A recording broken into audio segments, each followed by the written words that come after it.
Happy Wednesday, May 18th, 2022. A little rainy today in the Digibug and on the road again. I want to remind everybody that less than a month from now, right now, June 17th in Peoria, Illinois, live meetup, happy hour. I guess every meetup's live.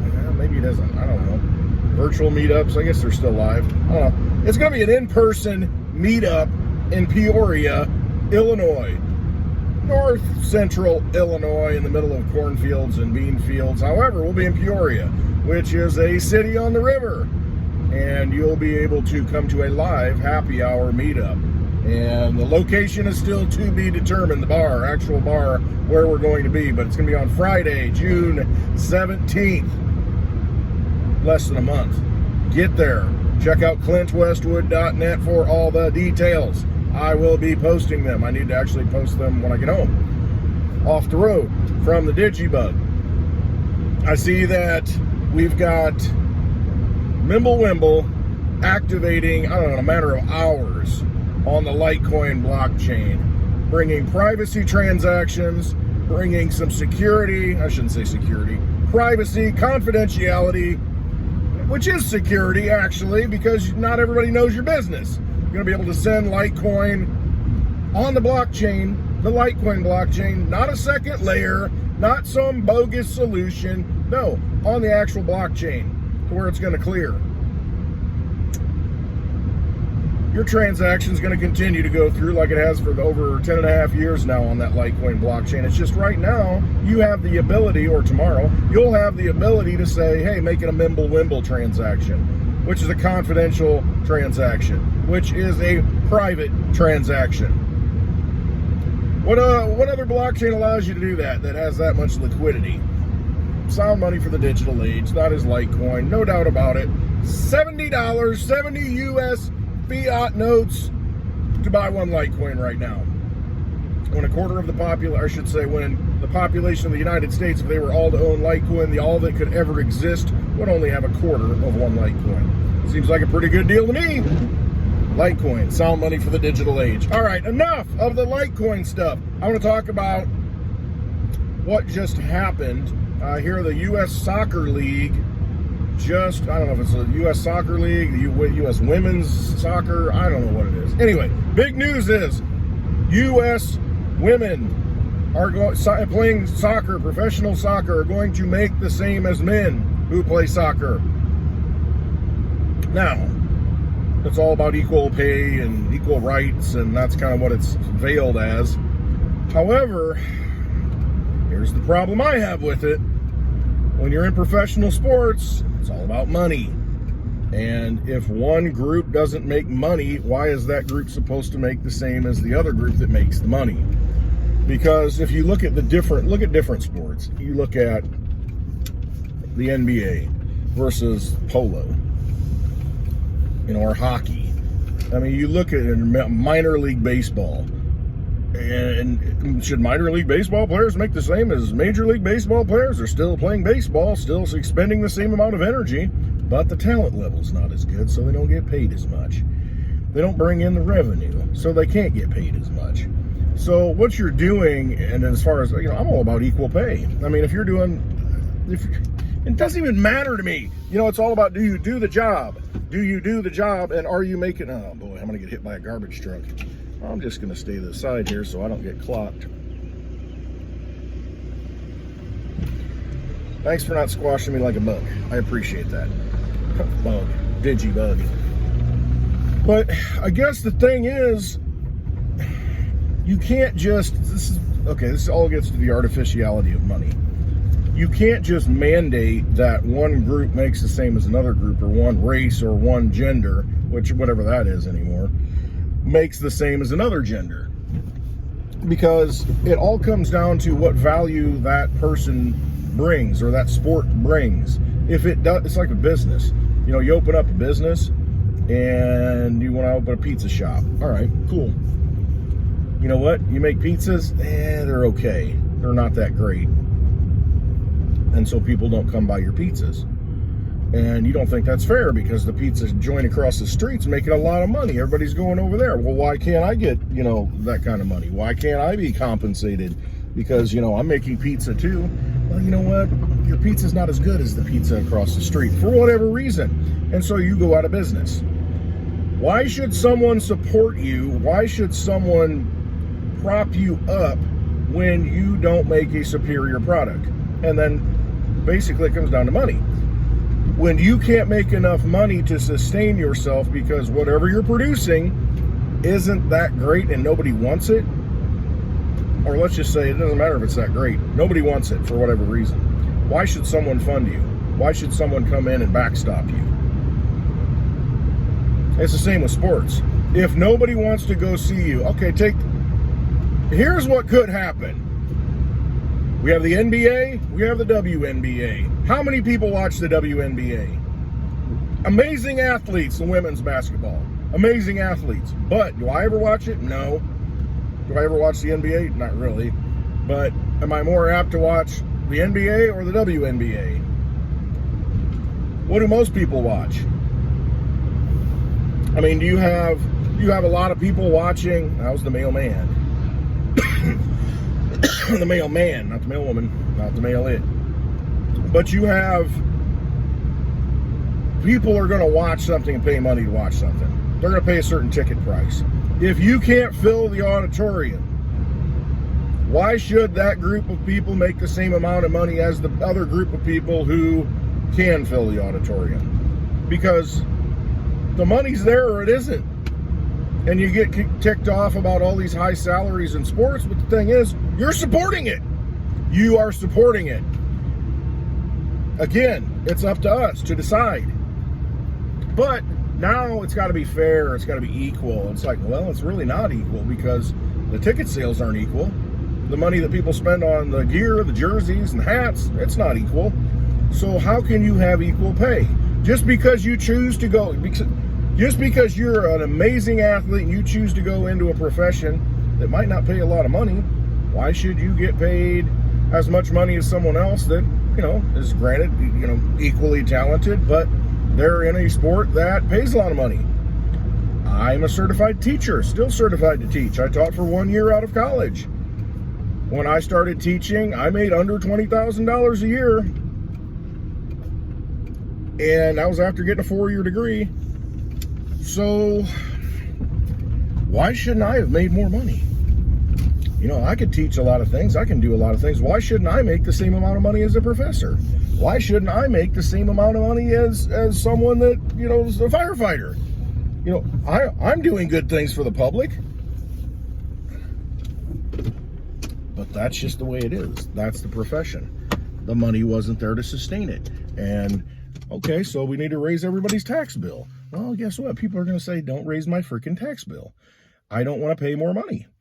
And so you have people leaving the teaching force. And so you have to figure out a way. Okay, are we going to incentivize them and pay them more money? Are we going to raise taxes to get better teachers and get more teachers? What are you going to do? You got to figure it out. But the money's not there, so the salary's not going to be there. But if somebody comes in and mandates, and the state mandates, well, every teacher should make $100,000 a year. Starting teacher. What's going to happen? Well, you're going to have to try and figure out how to pay for it. And how are you going to pay for it? Because the funds aren't there for it. Because the taxpayers aren't going to say, whoa, wait a minute, my property taxes, just tripled. How's that? That's not going to work. We can't do that.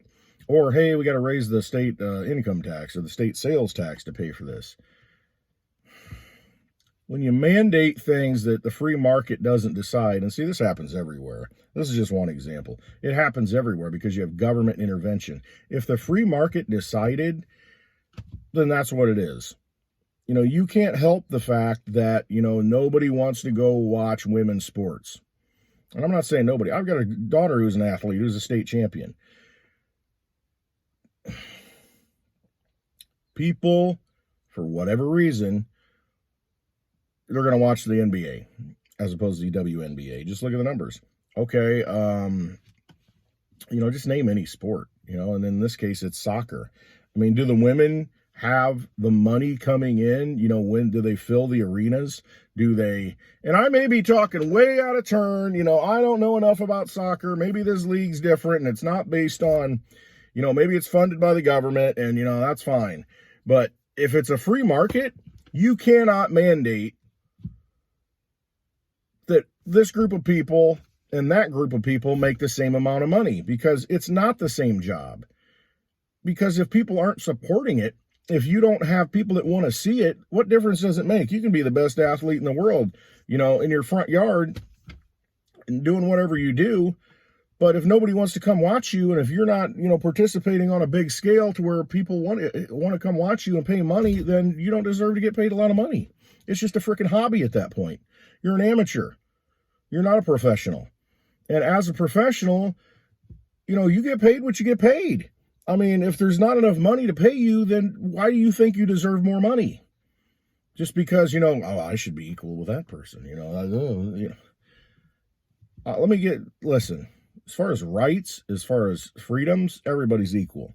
As far as being a human being, everybody's equal.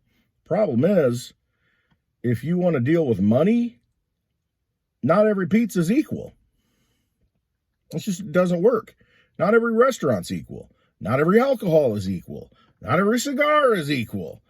There are differences. And so you can't go in and mandating that something costs, you know, something has to be a certain price or something has to receive a certain amount of money. It doesn't work. And I guess this is the fundamental thing.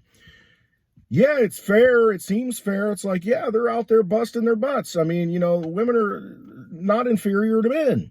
And, you know, that's the whole point is, you know, that if you don't get paid enough money, you're seen as inferior. I don't make as much as that guy does. Well, I'm inferior. So I need more money to prove that, you know, I'm equal. It's like, well, in some places, yeah, that could be the case. And that's just the good old boy network. That's always been there. And we've all been getting bent over and shafted by it. You know, it's not just women. It's if you're not in the club, you're not getting paid, you know, the amount of money that these clowns want to pay you. You want to rise to the top, you got to do certain things. Unfortunately, that's how it is. But when you look at the movie industry, I don't even know, you know, what is there a discrepancy there between males and females? I mean, or is it, hey, you know, this person brings in a lot of box office money, so we're going to pay this person a lot of money. You know, I don't know how that breaks down, but, you know, there are certain women, you know, that are in films and it's like, yeah, man, I want to go see that movie because of her, you know, so I'm sure they're very well compensated. But why are you going to compensate somebody that, you know, brings in, you know, $500,000 in ticket sales nationally when the movie costs $5 million to make? You know, why would you then compensate somebody, you know, a bunch of money when nobody wants to watch them? And it's the same thing in pro sports. It's the same thing in anything. You know, why are we picking winners and losers is really what it comes down to. Why can't we let the free market decide? Why can't we just say, hey, this is what it is? You know, let's get government out of it. Let's get politics out of it and let the people decide. You know how much better it would be if everything were a blockchain-based society, our money were blockchain-based? We could designate, I mean, you could overthrow the entire concept of government. You know, we talk about, Litecoin Lisa talks a lot about DAOs, decentralized autonomous organizations, to where you can vote on the blockchain. You can all have a stake in the blockchain, and whatever you decide, it's set in stone. It's like, hey, do we want to do this with our money, fund this project? And people say no. Or a certain percent, you know, 10% of the people, you know, want to fund it. And so 10% of the money goes to this particular project, you know, raising women's wages in soccer league, you know, whatever it is. But you get government and the deciders out of the way, and then you bring it back to the people to where they can decide how to fund things. But you got to have skin in the game. See, that's the other thing. There's so many people who, and that can go bad too, because democracy will ultimately commit suicide, because a true democracy, you'll have 51% of the people taking 49% of, or 100% of the wealth from 49% of the people. You know, they're just going to vote themselves everything that they, you know, take it all. Get into mob rule kind of thing. But that gets into human nature, and not everybody's bad. But anyway, it comes down to the money. It really does. And when you have deciders, you know, people who make these decisions, and then you you have people lobbying, you know, oh, this needs to happen, this needs to happen. Or do they really even have skin in the game? You know, it used to be you had to be a property owner if you're going to vote.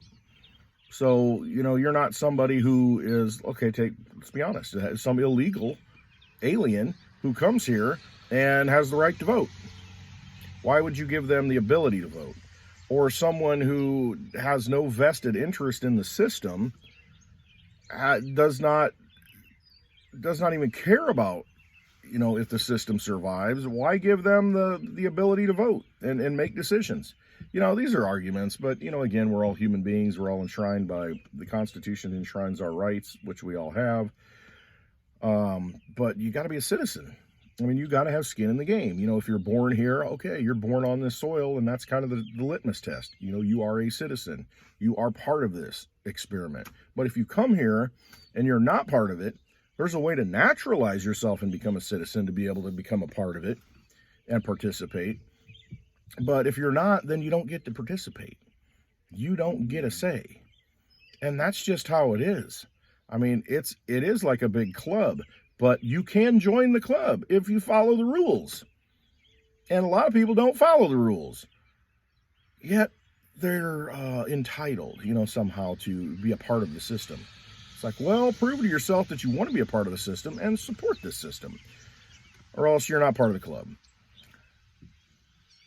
And that's one kind of club that's open to everybody if you follow the rules. But there's other clubs, you know, the Vampire Club at the top, where they make the rules for everybody and mandate certain things and just create the money out of nothing to fund these things. And if they didn't have that ability, they wouldn't be able to do that.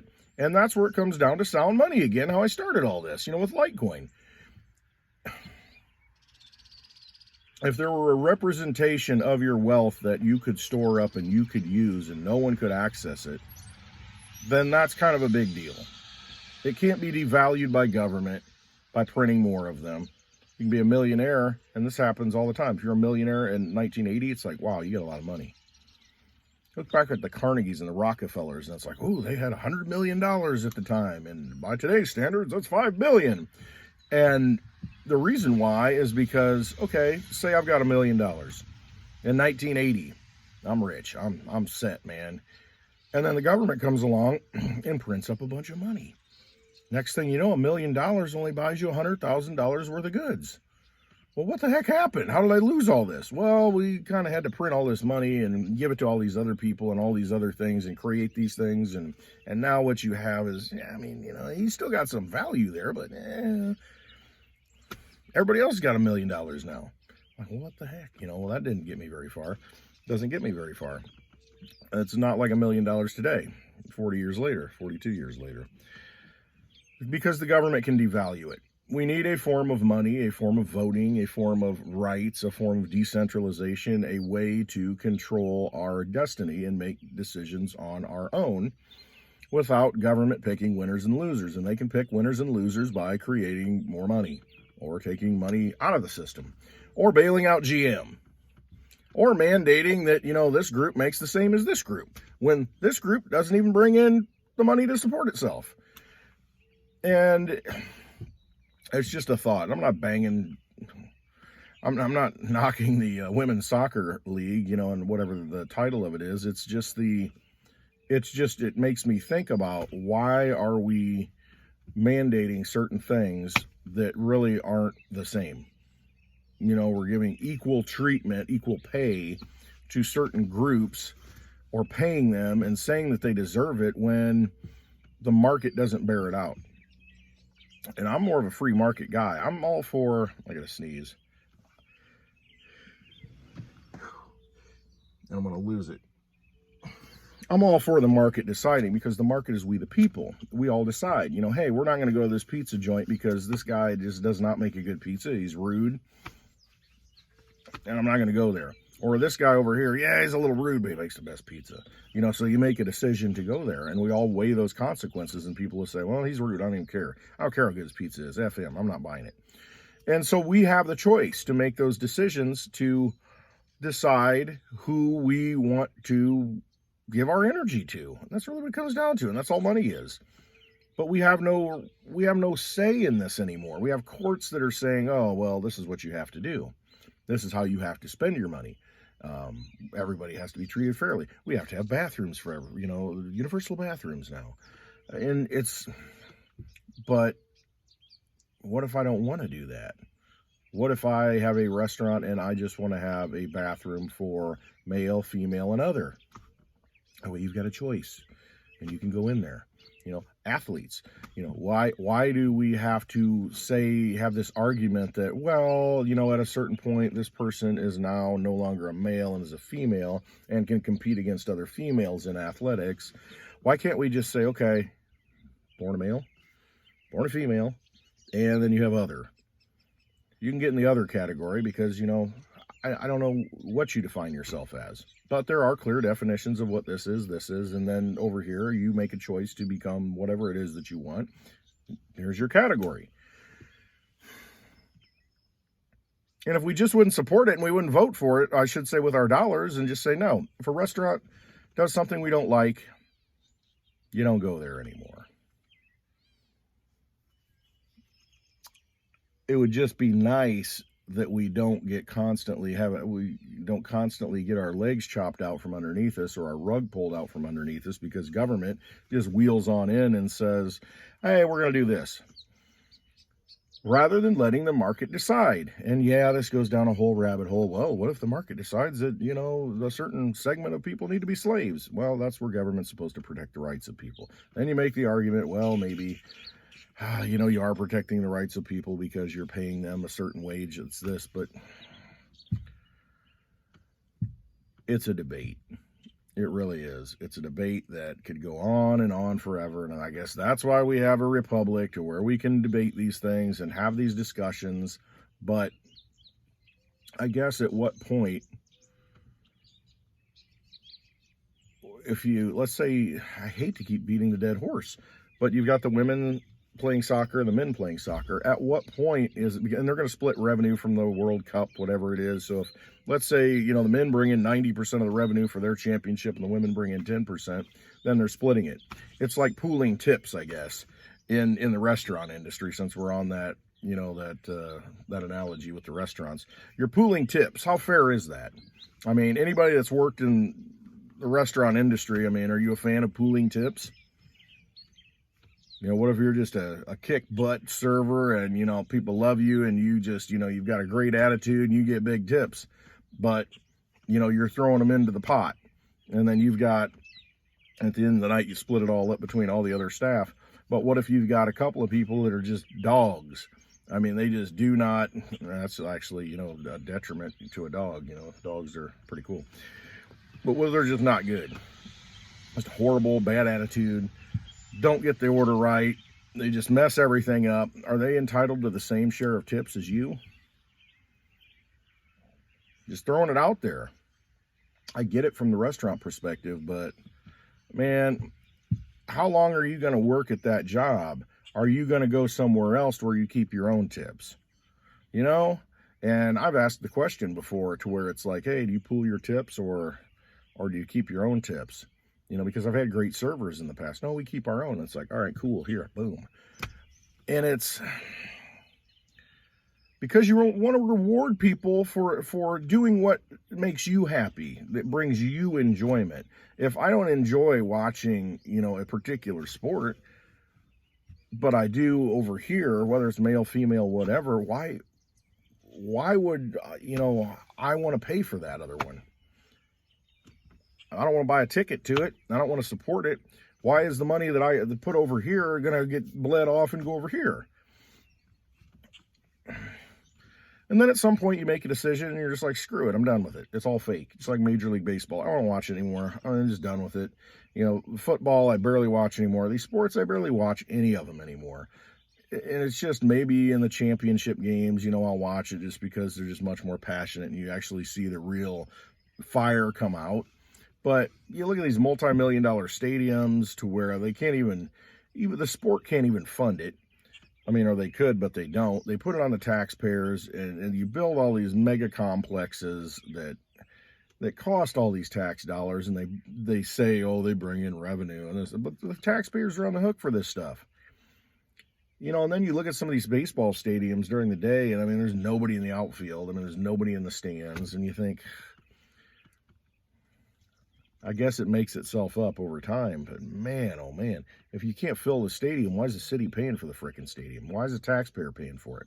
But that's the good old boy network again, you know? That's what they do.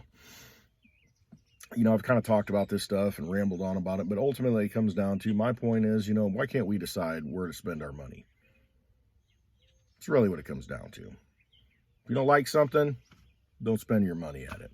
But don't tell me that, you know, because I like this, I now have to support this. Because that's going to make me say, you know what, I don't even want to support any of it anymore. Because you're telling me that I'm basically subsidizing something else. Again, it's not a knock against, it was just the topic, you know, the women's soccer thing. But it just doesn't seem fair to me that you're mandating this stuff. It just doesn't seem fair at all. Anyway, rambling nonstop. June 17th, had a live happy hour, Peoria, Illinois. Oh, and by the way, I think, I don't know if it's been signed into law yet. No, our J.B. Prickster, our governor of Illinois, is signing a ban on ghost guns today. To where, and even 3D printed guns. I think it becomes a Class A misdemeanor to have, sell, all this stuff. You know, these ghost, so-called ghost guns. So in Illinois, you can't, if you got a 3D printer, you no longer have the freedom of creativity to, you know, print up your own ghost gun and even have the plans for it, to look up plans. I don't know what the law frickin' says, but it's just, you know, and it's so convenient. You know, they roll these anti-gun legislation things out whenever there's an event, just like in Buffalo, New York at the shopping center, which is horrible, but they always capitalize and take advantage of it. Whenever something happens, they have legislation ready to roll out. Well, we need to do something. We need to do something about this. And you know, that's just what we do. Meanwhile, Chicago, you know, you got a bunch of people shooting each other all the time. Then you really think it's, you know, these people are out 3D printing guns? I mean, give me a break. Absolutely ridiculous. But, you know, that's what they do. You know, they try to make themselves relevant and pacify certain special interest groups, and meanwhile they have their armed security, you know, these politicians everywhere they go. The state police actually guard the governor. I mean, so we're taxpayers, you know, we're funding, you know, the state police and their big pensions to protect the governor while he signs away rights of, you know, Second Amendment rights. That sounds like a plan, doesn't it? But that's what they do. So at some point, hopefully, we'll be able to not fund this stuff, you know, not use this fake dollar magic trick Federal Reserve note crap that has been pushed upon us our whole lives. Anyway, all right. I don't know, just certain things kind of nag at me, you know. Oh, they approved booster shots too for the 5 to 11-year-olds. Emergency use authorization again. You know, none of this stuff is going through screening, testing, you know, not that it matters. The Food and Death Administration, they don't do anything to help people. They just want to pump the pharmaceutical industry. It's a revolving door. They want to make sure that all the profits are being made. But I mean, it's just unbelievable to me, you know, for a 5-year-old to an 11-year-old, they're approving all these pricks that, boosters, whatever it is, that don't even work. I mean, it's ignorant. It's more than that. It's just, it's evil. It really is, because these things don't work. You got Bill Gates, the biggest freaking shot pusher in the world, announced last week that he has it. You know, he got the virus. Well, aren't you boosted? Haven't you had your pricks, and aren't you boosted up? Why would you get it if it's a true vaccine? You're not vaccinated against it, obviously. I mean, what are we dealing with here? I mean, we're obviously being lied to, and obviously people are making a lot of money. Doesn't make any sense, does it? You know, you go and you get the, whatever prick, you know, on the schedule. You know, all the kids, they like 30 freaking shots before they're, you know, 18. You know, all these vaccinations, all these things that they're supposed to get, and you know, it's on the vaccine schedule. And, well, you know, they get their, hepatitis shot, you know, when they come out of the womb, because it's such a threat for babies. You know, and it's just like constantly, nonstop. Well, we need an HPV shot. You know, we need to mandate that, you know, or recommend that at least, because the only way you can get that is by engaging in a certain activity. So how necessary is that thing? You know, it's like a lot of other things. You know, you change your behavior and, you know, you won't come down with these things. But, you know, hey, whatever. It's science. Science fixes everything, right? Common sense doesn't do a damn thing. It's all science. Yep. All right. I don't get too ticked off. Come to a happy hour event, and then we can have these real discussions. Because I'll probably, the small little YouTube channel that I have will probably get banned at some point just because I talk about stuff like this. All right. I hope you have a wonderful day. If it doesn't feel right to you in your gut, don't do it. Trust yourself. If it feels right, and you think, you know, it's the right thing for you, it's the right thing for your family, and you look around and you see things that just don't make any sense, go with your gut. Trust yourself. Vote with, I hate to say vote with your dollar, but vote with your money. Vote with your energy. Put it into something that has value. I mean, that you can control more than anything. You know, if you can control it, it's valuable. I mean, if you can do something with it, it's valuable.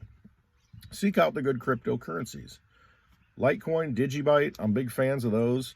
A big fan of those. I mean, Bitcoin, that's fine. It just costs a lot of money to get it. I mean, you get more bang for your buck, in my opinion, with Litecoin and Digibyte. Now, you can Dogecoin too. I mean, you can look at it that way, but there's a lot of Dogecoins. There's like 5 times as many as Digibyte coins. And, I mean, Digibyte's just got much more technology, and it's been, I mean, running for over 8 years. It's very decentralized, so got a lot of different mining ways to mine it. It's just, but you know what? Whatever resonates with you, if it's a true cryptocurrency, one that is mined and has taken work to get, not one that's just created out of nothing, then I think that's a good thing. I mean, there's, you know, and if the network works, has worked and worked and worked for like, you know, like Litecoin has, like Digibyte has, and even Dogecoin has, and Bitcoin kind of does, as far as, you know, it just gets bogged up so much. But you got to look at what's really valuable to me. $70 Litecoin's the most valuable thing out there. Best digital asset to get right now. Absolutely insane, especially with a bird with a worm flying right by. We're just birds trying to get worms. But yeah, way undervalued. Mimblewimble coming out tomorrow.